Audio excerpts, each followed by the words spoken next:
En lo profundo de los Andes, donde la bruma cubre las montañas y las noches son tan frías como el juicio de los dioses, se cuentan historias que hielan la sangre. Historias de un ser maldito, mitad humano y mitad llama, que emerge en la oscuridad para castigar los pecados más oscuros. Hoy, te invito a adentrarte en 3 relatos aterradores sobre el Jarjacha. Cada uno de ellos nos recuerda que los secretos no permanecen ocultos para siempre, y que el pecado siempre tiene un precio. Prepara tu mente y tu alma, porque estas no son simples historias, son advertencias, y quizá, solo quizá, esta noche escuches su lamento.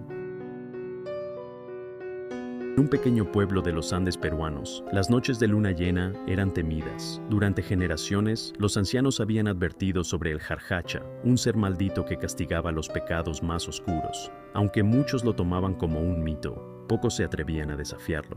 Juan, un joven pastor de 19 años, era uno de los escépticos. Siempre decía que las historias de sus abuelos eran cuentos para niños. Pero una noche, mientras regresaba de la puna tras cuidar a sus ovejas, se enfrentó a algo que cambiaría su vida para siempre. El camino estaba iluminado por la luna llena. Cuando un lamento desgarrador rompió el silencio, Juan se detuvo. El sonido venía de las montañas cercanas, pero el eco hacía que pareciera estar en todas partes. Miró a su alrededor, pero no vio nada. Decidió apurar el paso, aunque su corazón latía con fuerza. De repente, sintió que algo lo seguía. Volteó y vio una figura alta y encorvada, a medio camino entre humano y bestia.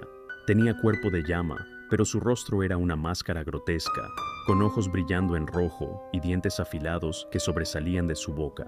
La criatura avanzó lentamente hacia él, emitiendo un gruñido profundo. Juan intentó correr, pero sus piernas no respondían. El Jarjacha habló con una voz que resonaba como un eco dentro de su cabeza. Tú también llevas pecado, todos lo llevan.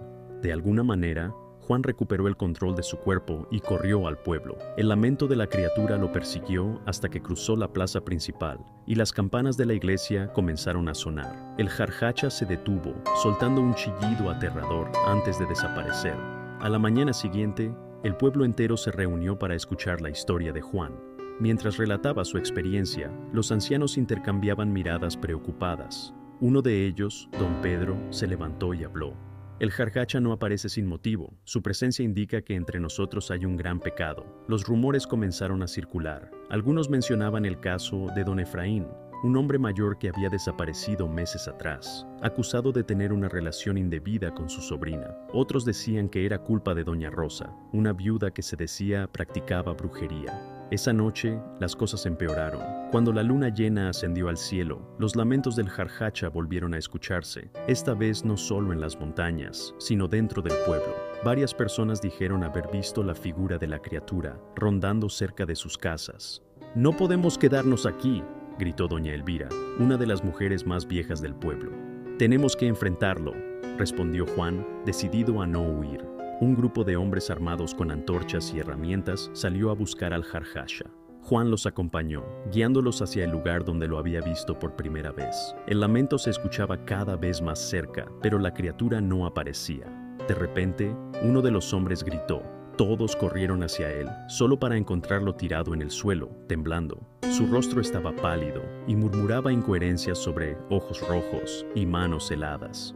«Está jugando con nosotros», dijo don Pedro. El grupo decidió regresar al pueblo, pero el Jarjacha no les dio tregua. En el camino, apareció frente a ellos, bloqueando su paso. Ahora era más grande, más grotesco. Su rostro humano parecía fusionarse con el de una llama y sus ojos brillaban con una furia sobrenatural. «¡Traigan al culpable!», rugió la criatura, su voz resonando como un trueno. Al regresar al pueblo, los ancianos organizaron una reunión en la plaza principal. Era evidente que el Jarjacha no se iría hasta que se enfrentara al pecado que lo había despertado. Finalmente, doña Rosa, la viuda acusada de brujería, dio un paso al frente. «No soy yo quien ha traído esta maldición», dijo, mirando directamente a Juana, una joven que bajó la cabeza avergonzada. Los murmullos aumentaron. Finalmente, Juana confesó entre lágrimas que había mantenido una relación prohibida con su propio tío, don Efraín, quien había desaparecido. «El Jarjacha no me busca a mí», dijo Juana, temblando. «Busca a Efraín». Esa misma noche, un grupo de hombres salió hacia las montañas para buscar al desaparecido. Lo encontraron en una cueva, encorvado y con el rostro deformado, como si ya no fuera completamente humano. Antes de que pudieran atraparlo, Efraín soltó un grito y se transformó ante sus ojos, fusionándose con el cuerpo de una llama y huyendo hacia la oscuridad. El Jarjacha volvió al pueblo, y esta vez no estaba solo. Su forma grotesca era acompañada por otras criaturas similares. Las campanas de la iglesia repicaron con fuerza, y los habitantes rezaron desesperados mientras los seres rondaban las calles. Finalmente, al amanecer, los lamentos cesaron, pero la marca del Jarjacha quedó en el pueblo para siempre. Desde entonces, nadie se atrevió a romper los códigos morales, pues sabían que el Jarjacha no descansaría mientras el pecado existiera entre ellos. En un pueblo escondido entre las montañas andinas, había una pequeña iglesia antigua construida por los primeros colonos. Nadie sabía con certeza por qué había sido abandonada, pero los rumores hablaban de un mal encerrado allí. Carlos, un joven curioso que solía explorar lugares olvidados, escuchó la historia mientras ayudaba a su abuela a reparar su techo. Ella le advirtió: «Esa iglesia no es un lugar para jugar.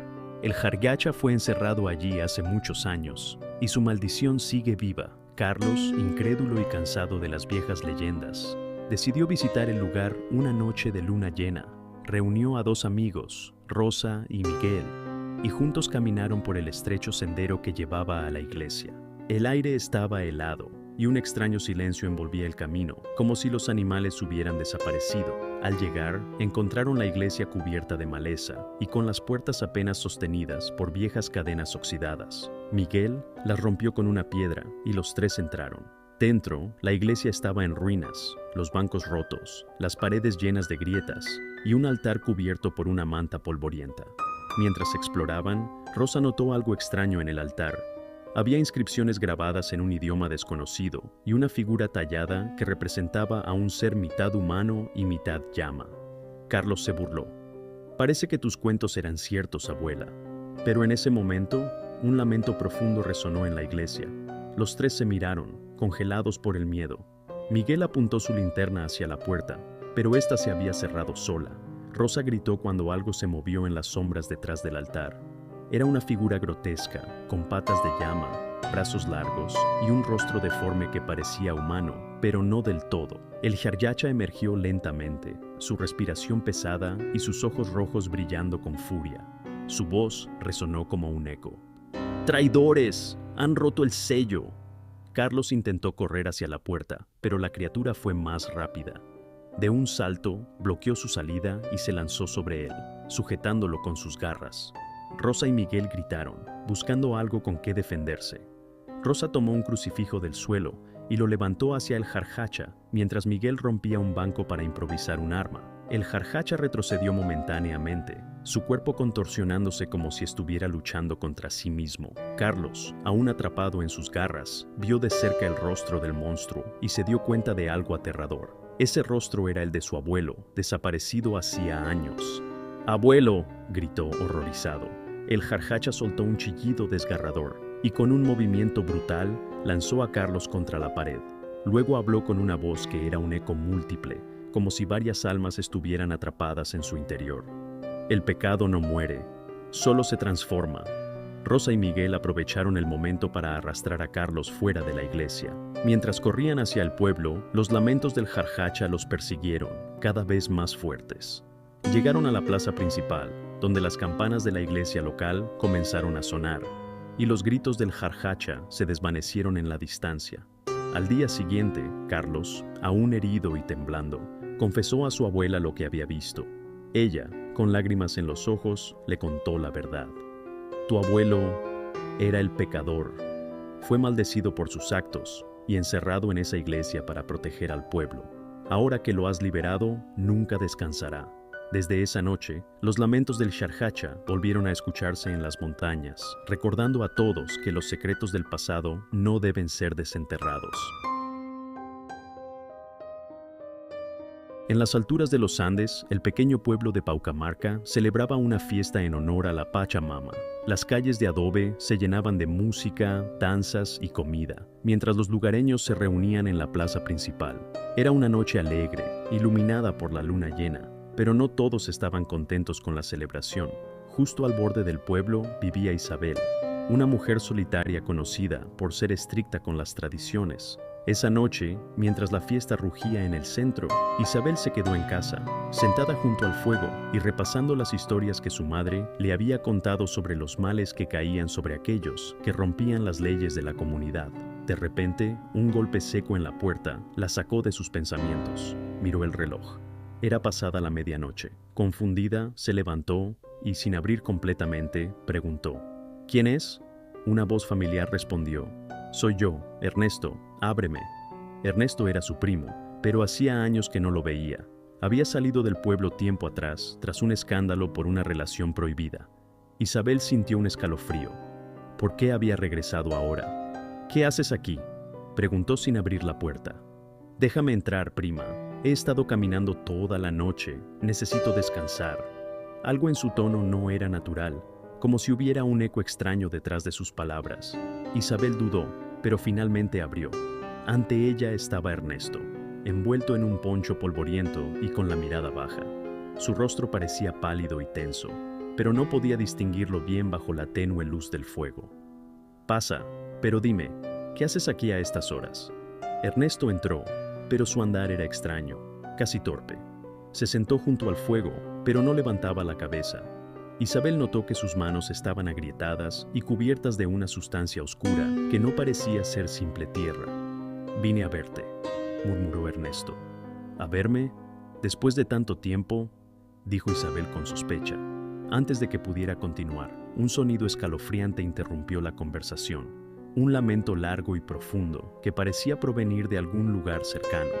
Isabel se levantó de golpe, mirando hacia la ventana. ¿Escuchaste eso?, preguntó. Ernesto no respondió. Su cabeza ahora estaba completamente inclinada hacia abajo y sus hombros comenzaron a temblar. ¿Ernesto?, preguntó Isabel con más firmeza. Él levantó la cabeza lentamente, revelando un rostro deformado.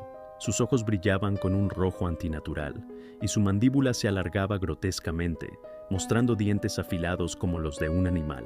Su piel parecía agrietarse, dejando salir una sustancia negra y maloliente. El pecado no descansa, Isabel, dijo con una voz que no era suya, un eco múltiple que llenaba toda la habitación. Isabel retrocedió horrorizada, derribando una mesa en el proceso.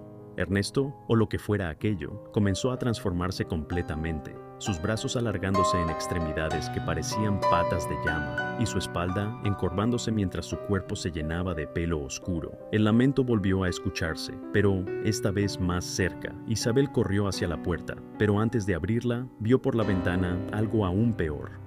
Otras figuras grotescas caminaban hacia su casa desde el bosque, criaturas híbridas con cuerpos deformes, similares al jarhacha que tenía frente a ella. Desesperada, tomó un rosario que colgaba de la pared y lo apretó con fuerza. Gritó una oración, pero Ernesto, o la criatura en que se había convertido, saltó hacia ella, arañando el suelo con sus garras. Isabel logró esquivarlo y salió corriendo hacia la plaza, donde la música aún sonaba. Cuando llegó, las criaturas ya estaban cerca. Los habitantes del pueblo la vieron llegar, gritando y señalando hacia la oscuridad. Los hombres tomaron antorchas y armas improvisadas, mientras las criaturas emergían de las sombras. Fue una batalla breve, pero violenta.